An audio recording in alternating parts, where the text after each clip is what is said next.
Et si le vrai combat, c'était pour empêcher la fin du règne américain? Depuis 1945, un seul pays dicte les règles, un seul drapeau oriente les décisions, un seul système étouffe toute alternative. Mais aujourd'hui, il vacille. Et ce qu'on appelle ordre mondial se transforme en panique d'hégémonie. Les BRICS ne font que proposer autre chose, un monde sans monnaie dominante, sans maître, sans vassaux.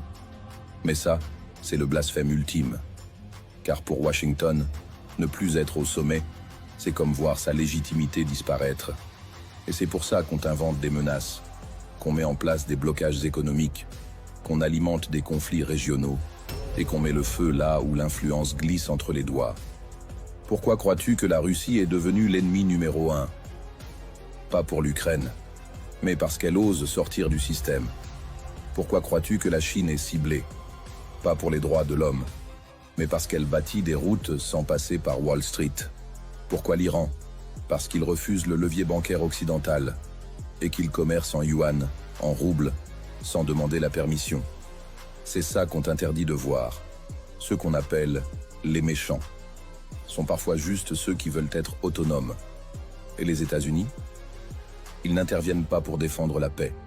Ils interviennent pour protéger leur position centrale.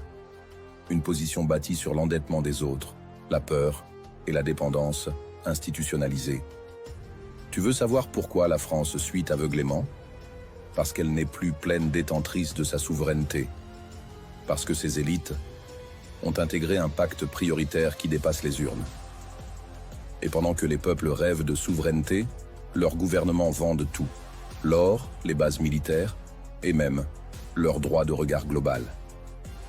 Mais ce n'est pas une alliance. C'est une mainmise coordonnée. Une capture stratégique et spirituelle. Car dans ce combat, il ne s'agit pas seulement de géopolitique. Il s'agit de savoir qui peut encore dire non, qui a encore une âme et qui l'a déjà vendue. Dans la prochaine partie, tu découvriras pourquoi les BRICS ne sont pas une simple alternative économique, mais une bombe silencieuse contre le véritable pouvoir central.